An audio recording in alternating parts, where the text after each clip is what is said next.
Todos enfrentamos momentos difíciles en la vida. Algunos de nosotros experimentamos aflicciones profundas, ya sea a causa de enfermedades, conflictos o pruebas que nos hacen sentir sobrepasados. Otros quizás estamos disfrutando de momentos de gozo y bendición, pero sin importar la situación, la palabra de Dios llama a responder con una acción, la oración. Esta es la comunicación con Dios, el medio de gracia, el lugar de encuentro con Él. En esta ocasión, Jacobo nos ofrece un principio fundamental para la vida cristiana. La oración es tanto una respuesta en tiempos de aflicción como una herramienta de restauración y sanidad. A través de este pasaje somos invitados a depender de Dios en todo momento, ya sea en nuestro dolor o en nuestra alegría, y también como medio de restauración dentro de nuestra comunidad cristiana. La oración, dice Santiago, tiene un poder transformador. Tiene el poder de sanar el cuerpo y el alma. La iglesia como cuerpo de Cristo no está solo para buscar su propio bienestar, también está para buscar el bienestar de aquellos que han caído.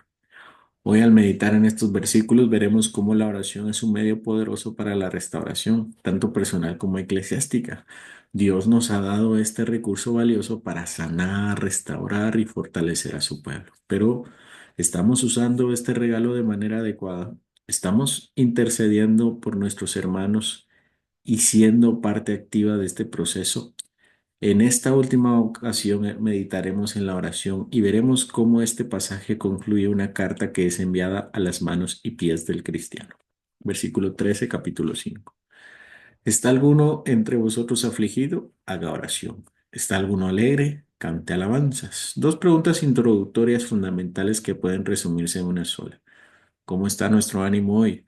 Sabemos que tanto la tristeza como la felicidad son afectos del corazón legítimos en nuestra humanidad. Así que Santiago recuerda dos medios infalibles para el fortalecimiento de nuestra fe. El primero y tema principal del texto, la oración.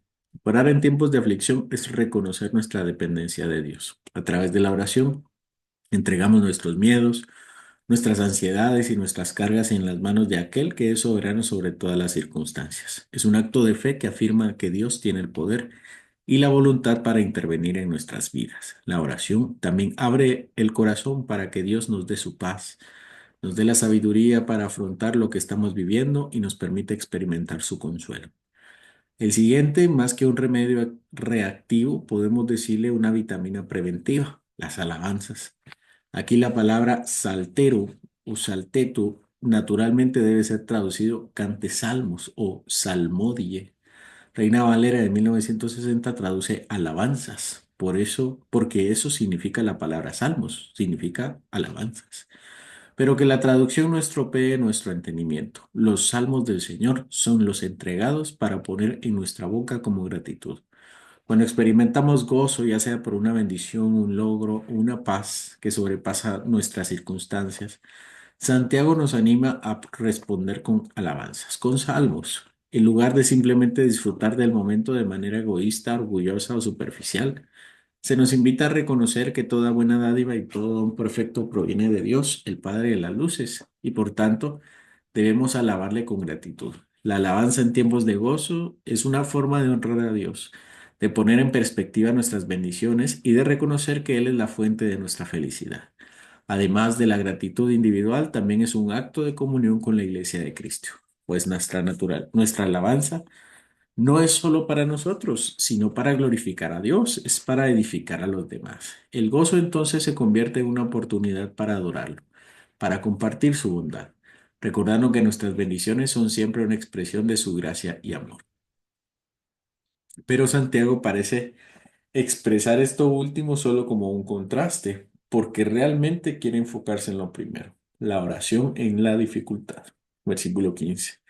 La oración de fe salvará al enfermo y el Señor lo levantará y si hubiere cometido pecados, le serán perdonados. Notemos cuán interesante es que siendo Santiago la carta más temprana, no apele a los dones de sanación para curar al hermano enfermo.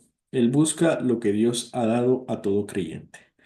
Los dones de sanación los tenían unos pocos para tareas específicas, pero el regalo de la oración está a disposición de todos. Santiago ya nos ha dicho que debemos orar creyendo que lo recibiremos, que recibiremos lo que pedimos. Y podemos decir que esto es tan cierto cuando pedimos con sabiduría como cuando oramos por otro asunto. Al menos es lo que nos enseña Mateo 21-22. Y todo lo que pidierais en oración creyendo, lo recibiréis. Las enfermedades es lo primero que se menciona. Las enfermedades tienen su origen en Adán. Nuestro padre cayó y nosotros con él. En el huerto no había enfermedades ni achaques, así que esto no es producto del pecado, así que esto es solamente producto del pecado original. El primer caso que se presenta parece solo tener el origen en Adán y no en un pecado actual y personal. Esto es posible según las palabras de nuestro Señor, cuando los fariseos le preguntaron a Jesús quién había pecado para que un ciego hubiera quedado ciego de nacimiento. Él respondió que ninguno, ni el ciego ni sus padres, sino para que la obra de Dios se manifestase a través de él. Juan 9:3. El origen solo se encontraba en Adán y no en un pecado específico del ciego o de sus padres. Pero también se admite que las enfermedades sean producto de los pecados personales. En esto debemos mirar bien hacia adentro. Muchas de las enfermedades que tenemos es producto de nuestra desobediencia, ya sea por asuntos espirituales como materiales. La incorrecta admisión de la Santa Cena produjo en los corintios afecciones del cuerpo. También Herodes Antipas, según Hechos 12, fue afectado. Dice, y Herodes estaba enojado contra los de Tiro y Sidón, pero ellos vinieron,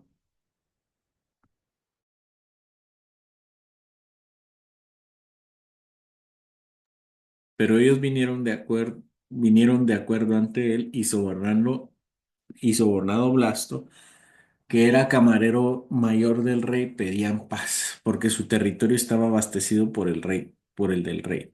Y un día señalado, Herodes, vestido de ropas reales, se sentó en el tribunal y les arengó. Y el pueblo aclamaba gritando, voz de Dios y no de hombre. Al momento un ángel del Señor le hirió, por cuanto no dio la gloria a Dios, y expiró comido de gusanos.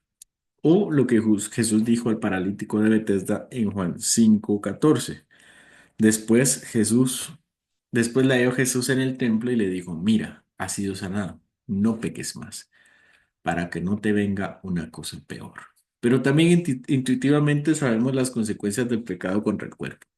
El abuso del alcohol trae cirrosis, el exceso de tabaco fumado trae problemas respiratorios, la gula produce problemas estomacales, el adulterio puede llevar a la adquisición de infecciones de transmisión sexual. La ansiedad como pecado puede producir dolores de cabeza, hipertensión y problemas digestivos, etcétera. Puede ser que esto requiera una intervención de los ancianos de la iglesia y el pastor que es también un anciano. Estos están encargados de supervisar a la iglesia, de velar por ella y de pastorearla, sin importar el tipo del origen, sin importar el origen del pecado, ya sea natural o moral. El Señor ha dejado la oración y también a los ancianos de la iglesia para que puedan también utilizar el arma de la oración. Versículo 14. ¿Está alguno enfermo entre vosotros? Llame a los ancianos de la iglesia y oren por él ungiéndole con aceite en el nombre del Señor. Esto no significa que los ancianos estén más cerca de Dios o tengan un mejor acceso al trono de la gracia. La Iglesia Católica Romana y otras iglesias orientales creen que esto es un sacramento llamado la extrema unción, por el cual un presbítero signa con óleo sagrado a un fiel por estar enfermo, en peligro de muerte o simplemente de edad avanzada.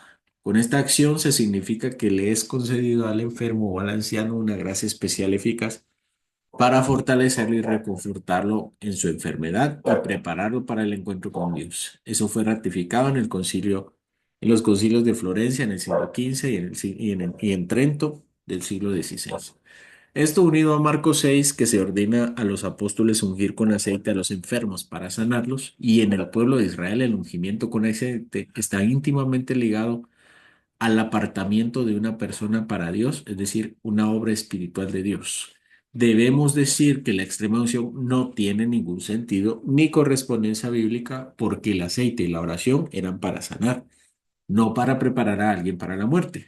Es completamente opuesto a lo que el texto significa. Esta lectura obvia hizo que la Iglesia de Roma dijera el siglo pasado que la extrema unción también era para los enfermos y débiles que no necesariamente morirían. No obstante, eso no quita el error que crean que el aceite en sí mismo tenga poder. La extrema unción no puede ser un sacramento ya que no hay ninguna promesa infalible detrás de ella. En cuanto a la Santa Cena y el bautismo, estos son efectivos infaliblemente porque el Espíritu Santo los aplica a aquellos que los reciben con fe.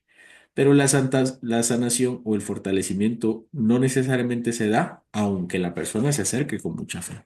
La oración del justo dice puede mucho, pero no es infalible. El Señor puede que no sane, aunque se aplique fe con aceite, aceite con fe. No así con los otros sacramentos que sí y siempre sí son efectivos a quienes lo reciben con fe. La práctica de ungir con aceite al orar por los enfermos puede ser válida para hoy. Sí, puede ser válida, siempre y cuando se realice con una comprensión correcta de su significado y en conformidad con los principios bíblicos. El ejemplo de Santiago y Marcos no parece que hayan sido como una práctica universal para todos los enfermos, sino como un recurso, más bien circunstancial. No es un mandato general obligatorio en cada situación, pero tampoco es algo que debe ser descartado sin razón bíblica. Su uso debe estar centrado en lo que representa, la dedicación del enfermo a Dios y la dependencia de su poder sanador. Otra cosa importante de notar es que Santiago dice oren por él, pero literalmente dice oren sobre él. Esto podría significar varias cosas. A mí se me ocurre que una figura que puede leer el ungimiento con aceite y al mismo tiempo el Espíritu Santo descendiendo para fortalecer al ungido. No me refiero al derramamiento del Espíritu Santo para salvación, que se supone que el enfermo ya tiene, sino a una operación especial de Dios, como se veía en el Antiguo Testamento. También podría significar que oraban poniendo las manos sobre él, y la razón por la cual no lo llamaría imposición de manos es porque no quisiera confundirlo con una institución. Pero sí puede verse que la imposición de manos en toda la Biblia siempre tiene un carácter espiritual en el que Dios obra especialmente. Este texto tiene mucho contenido espiritual, porque además podemos hablar de esto como un mandamiento intercesor de la naturaleza de una congregación local.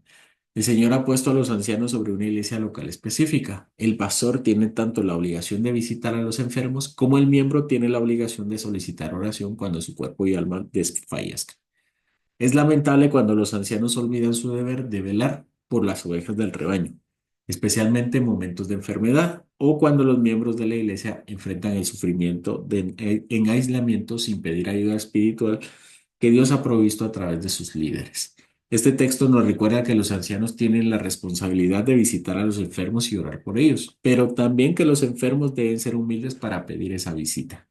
Negarse a cumplir con este mandato, ya sea por negligencia de los ancianos o por orgullo del enfermo, revela una falta de comprensión de la vida en comunidad que Cristo nos llama a vivir. ¿Cómo puede el cuerpo funcionar si sus miembros no trabajan juntos? Hay momentos en que una enfermedad no amerita más que una oración personal, tal vez una gripe leve o un raspón en el cuerpo. Hay ocasiones donde amerita una oración congregacional o pedir oración a los ancianos. Pues aquí podemos hablar de una gripe más fuerte o un malestar generalizado. Pero es una obligación la visita de oración cuando uno se encuentra débil, desahuciado o incluso deprimido o siente que su fe flaquea. Los ancianos llevarán oración y la palabra. Este mundo de respuestas rápidas y soluciones fáciles ya no hace esto. Prefieren una búsqueda de internet, automedicación o una visita al doctor, pero ya no pedir una visita a los ancianos. La Biblia de ninguna manera está peleada con la medicina. El mismo aceite vino para sus problemas, pero el mismo aceite tiene propiedades medicinales y tenemos también a Pablo recomendar a Timoteo tomar vino para sus problemas estomacales, sin mencionar que Lucas era médico. Sin embargo, esta es la salida de toda persona, sin importar si es creyente o no. Todo el mundo usa el doctor, pero solo los creyentes dependen del Señor, que puede levantarlo milagrosamente o que es Él quien hace efectivo el medicamento y da sabiduría a los médicos. Por mi parte, yo me molesto cuando me entero externamente de que la congregación tuvo un accidente grave, una enfermedad fuerte o incluso una crisis de fe o depresión espiritual. Yo estoy tan obligado a visitarlos como ustedes, hermanos, a pedir la visita. En todo caso, el mandamiento es principalmente para el enfermo, más que para el anciano, porque para él se dirige ahí Santiago. ¿Está algún enfermo entre ustedes?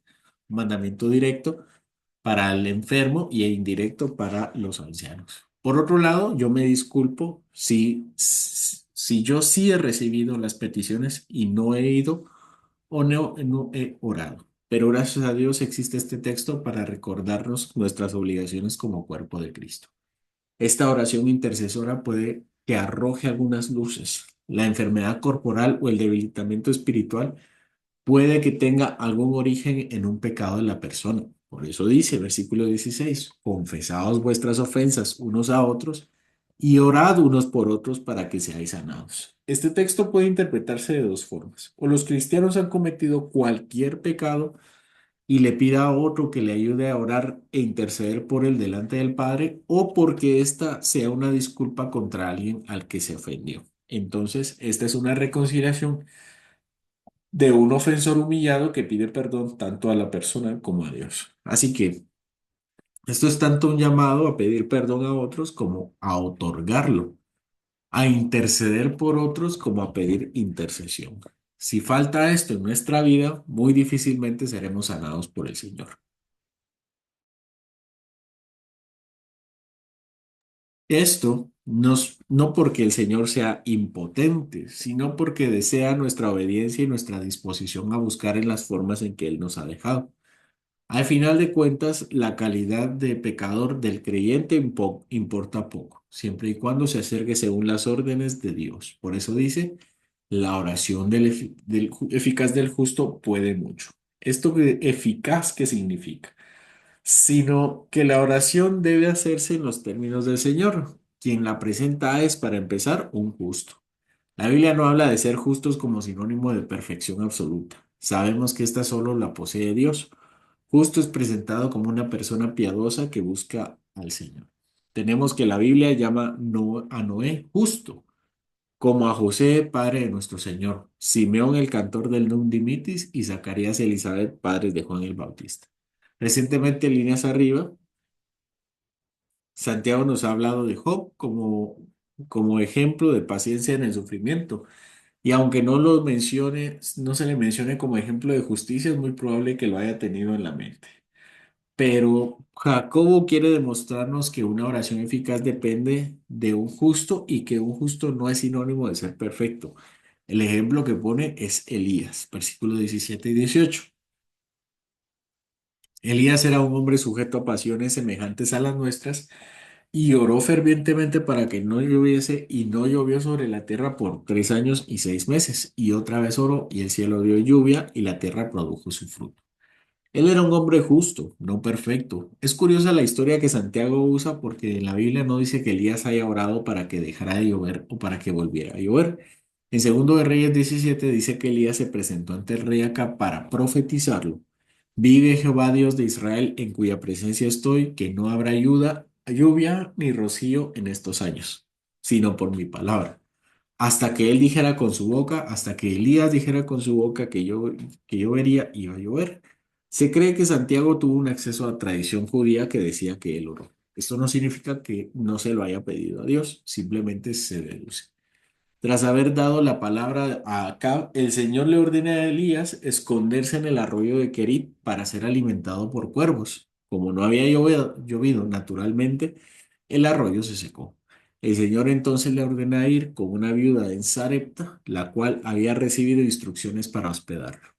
Cuando el profeta llega, ella recogía leños. Él le pide agua y comida. Ella le dio agua, pero le dijo que comida solo tenía un puñado de harina en una tinaja y que un poco de aceite en una vasija, que estaba recogiendo leños para hacer ese pan para ella y su hijo y después morir de inanición.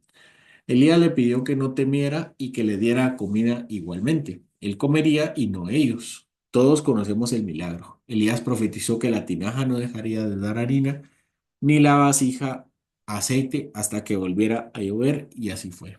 La historia no termina ahí. Enfermó el hijo de ella y murió. Ella reclamó porque le reclamó a Elías porque atribuyó su estadía a la razón de la muerte del muchacho. Ella puso al muchacho en la cama perdón, Elías puso al muchacho en la cama y oró, versículo 20 al 22. Y clamando a Jehová, dijo, Jehová Dios, aún a la viuda en cuya casa estoy hospedado, has afligido, haciendo morir a su hijo. Y se tendió sobre el niño 3 veces y clamó Jehová, dice, y dijo, Jehová, Dios mío, te ruego que hagas volver el alma de este niño a él. Y dijo Jehová a la voz de Elías, y el alma del niño volvió a él y revivió. ¿No les parece curioso? Elías oró sobre él. Cuando Santiago dice que los ancianos deben orar por el enfermo o debilitado, no se refería literalmente a lo que hizo el profeta Elías, pero no puedo evitar pensar que sí lo tenían en mente.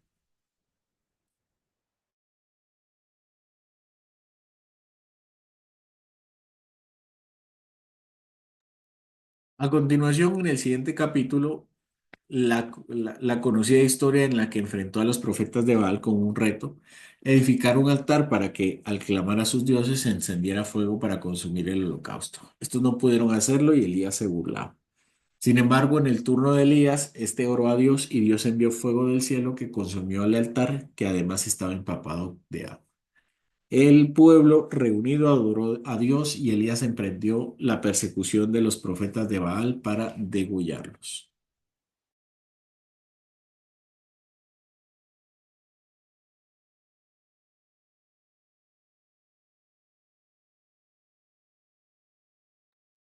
Entonces Elías oró para que caiga de nuevo lluvia, pero el texto no dice exactamente qué oró, sino dice que Elías se postró y puso su rostro sobre sus rodillas y ya.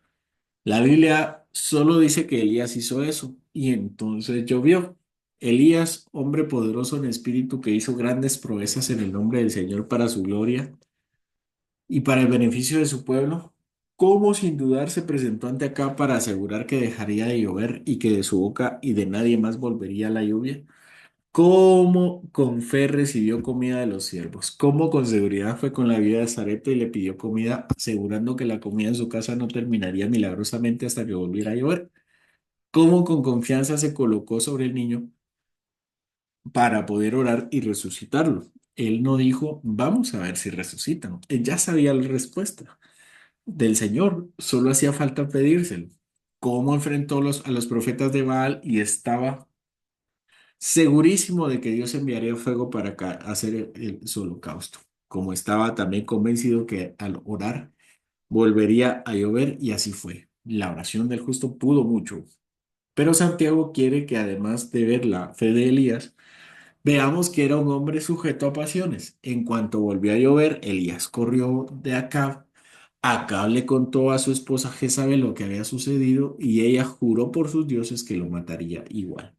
Elías se escondió en el desierto cerca de Beerseba y debajo de un enebro oró y dijo, segundo de Reyes 19:4, basta ya, oh Jehová, quítame la vida, pues no soy mejor que mis padres.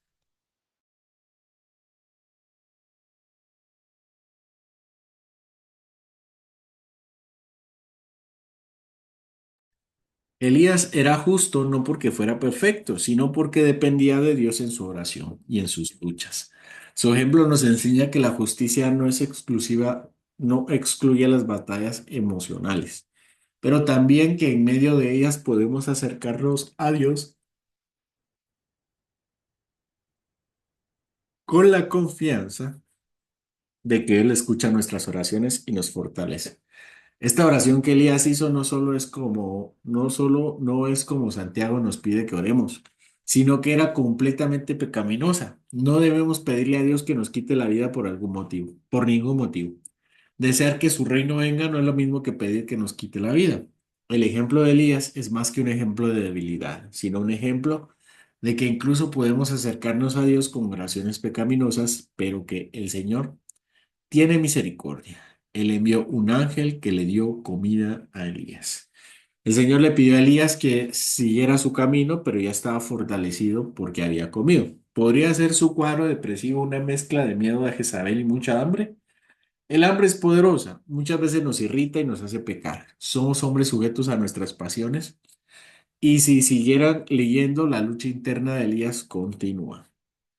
Elías, aunque fue justo y usado poderosamente por Dios, era también un hombre con debilidades humanas, lo hace un ejemplo cercano y alentador para nosotros. Sin embargo, lo vemos al borde de la desesperación, deseando morir y sintiéndose completamente solo. Este contraste nos recuerda que la justicia ante Dios no depende de nuestra fuerza, sino de nuestra fe y obediencia. Elías oró fervientemente, pero también luchó con su humanidad. Esto nos enseña que los justos no están exentos de momentos de debilidad, pero en esos momentos Dios no los abandona. Al contrario, como hizo con Elías, les da ánimos, propósitos y fuerza para seguir adelante. La oración y la intercesión no solo son instrumentos para nuestra comunión con Dios, sino también herramientas poderosas para restaurar a aquellos que se han desviado del camino de la verdad. Así como los enfermos necesitan el cuidado espiritual de los ancianos, los que caen en pecado necesitan ser buscados y los restaurados por sus hermanos en la fe. Santiago 5, 19 y 20. Nos llama a extender ese mismo amor y preocupación que mostramos en la oración hacia aquellos que han tropezado. Versículo 19. Hermanos, si alguno de entre vosotros se ha extraviado de la verdad y alguno le hace volver, sepa que el que haga volver al pecador del error de su camino salvará de muerte un alma y cubrirá multitud de pecados. Cualquier hombre que viva en dependencia de la oración será un hombre que vivirá en constante acción. El creyente que tiene mucho tiempo para orar, tendrá mucho tiempo para su llamamiento, ser embajadores de Cristo como si Él rogara por nosotros. Esta carta tiene un tono principalmente hacia el interior, exhortar sobre la fe práctica en la congregación, pero lo que ahora se dedica es a hablar sobre aquellos que se han desviado de la iglesia y han negado sus enseñanzas bíblicas. Este hombre está extraviado de la verdad y anda en el camino del error dirigiéndose hacia la muerte eterna. De esta manera, Santiago carga sobre nuestros hombros la obligación a no ser indiferentes ante el alejamiento de un hermano.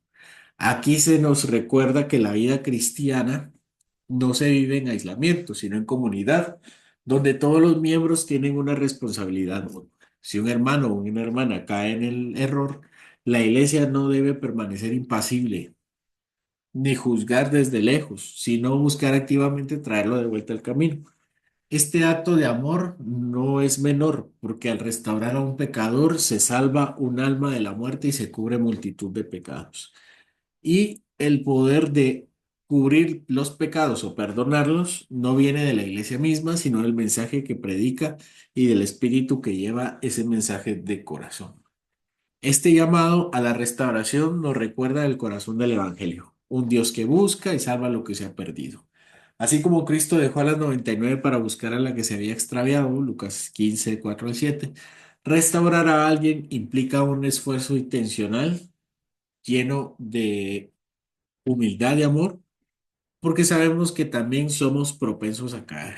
El pecado puede llevarnos a cualquiera a la muerte, pero también el poder del perdón y la gracia de Dios son un lugar de esperanza donde los errantes pueden ser restaurados no por condenación, sino por la verdad y el amor del Redentor.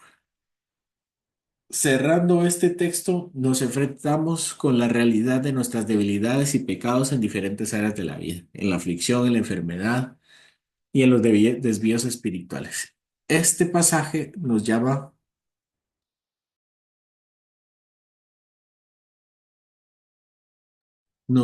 a reconocer que hemos pecado, ya sea al enfrentar nuestras luchas sin acudir a Dios en oración, al ignorar el cuidado mutuo dentro de la comunidad cristiana o al desviarnos del camino de la verdad. Estos fallos revelan nuestra naturaleza caída y nuestra tendencia a depender de nosotros mismos a ignorar a los demás.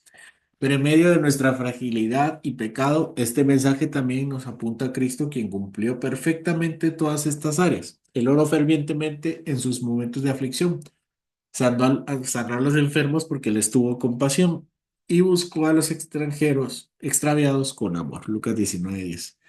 Cristo es el hombre perfecto y supremo en intercesión, sanidad y restauración. No solo es nuestro modelo, sino también es nuestro Salvador. En su vida, muerte y resurrección, Jesús cargó con nuestros pecados y nuestras fallas, llevándolos a la cruz para que pudiéramos ser reconciliados con Dios. Él intercede por nosotros continuamente ante el Padre como nuestro sumo sacerdote perfecto.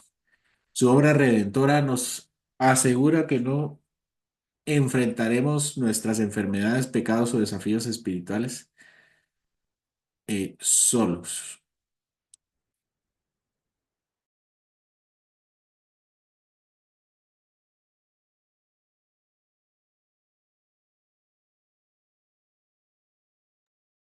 Su obra redentora nos asegura que no enfrentamos nuestras enfermedades, pecados o desafíos espirituales solos. A través de su espíritu, Él nos capacita para vivir la vida de fe descrita en este pasaje, vuelta a los años que se han desviado, pero vuelta a los que se han desviado. Su gracia no solo nos salva, sino también nos equipa para participar en su obra redentora en el mundo. Por lo tanto, este texto nos llama a mirar a Cristo como la fuente de nuestra esperanza y fortaleza. Nos desafía a depender de su poder en la oración, a confiar en su capacidad de sanar y a ser instrumentos de su gracia al restaurar a los caídos. Él no solo cumplió perfectamente lo que nosotros no podemos cumplir, sino que ahora, como el Señor resucitado, nos capacita en medio de su espíritu para ser reflejo de su amor y cuidado en comunidad de fe. Al vivir estas verdades, glorificamos a Dios como el único Salvador y el perfecto pastor de nuestras almas. Al concluir este pasaje, vemos que Santiago nos invita a vivir de una manera manifiesta en nuestra vida cotidiana y que tiene un impacto real en nuestras relaciones y en nuestra comunión con Dios. La oración, el cuidado mutuo y la restauración de los caídos no son solo prácticas espirituales, sino expresiones de una fe viva que debe marcar nuestras acciones. En medio de la aflicción, la enfermedad y el pecado, nuestra fe debe llevarnos a la dependencia de Dios, a interceder por los demás y buscar restauración como una comunidad unida en Cristo. Este es el llamado que la fe práctica nos hace. No solo vivir para nosotros mismos, no solo vivir para el bien de otros, buscando, sino vivir para el bien de otros, buscando siempre la gloria de Dios. Todo esto, sin embargo, solo es posible porque Cristo es el modelo perfecto y el capacitador de nuestra fe. Él oró ferviente en su aflicción, sanó a los enfermos y buscó a los perdidos y restauró a los que se habían desviado. En él encontramos la fuente de nuestra esperanza y al seguir en su ejemplo podemos ser instrumentos de su gracia en este mundo. La fe práctica que Santiago nos describe no es algo que podamos vivir en nuestra propia fuerza, sino que algo de Cristo por medio del Espíritu nos capacita a hacer. Al mirar Él, no solo vemos el modelo, sino la gracia y el poder para examinar esa fe delante de manera tangible, intercediendo, restaurando y cuidando a los que nos rodean. Desde el principio Santiago nos ha instado a no ser oidores olvidadizos, sino hacedores de la palabra, mostrándonos que nuestra fe debe reflejarse en acciones concretas, no en los ojalá alguien más, diferente a mí. Esta carta nos recuerda que la verdadera fe se manifiesta en cómo enfrentamos las pruebas o cómo tratamos a los demás, en nuestra actitud con las riquezas o la pobreza y finalmente en cómo oramos y buscamos restaurar a los caídos. La fe práctica de Santiago nos llama a vivir no una fe pasiva, sino activa, porque no está muerta, está viva. Cristo es el ejemplo supremo de esta fe práctica. Él vivió la fe perfecta que no solamente se reflejó en su obediencia, sino también en su dedicación al bienestar de los demás, en su ministerio de santidad, restauración y redención. Al mirar a Cristo encontramos no solo el modelo de lo que significa vivir una viva, sino también la fuerza para hacerlo. Es Él quien, a través de su sacrificio y la obra del Espíritu en nosotros, nos capacita para vivir esa fe práctica cada día. Así como Iglesia de Dios, estamos llamados a ser un reflejo de la gracia transformadora del Señor, viviendo una fe que se ve, que actúa y que restaura, siendo siempre mirando a Cristo como el autor y consumador de nuestra fe.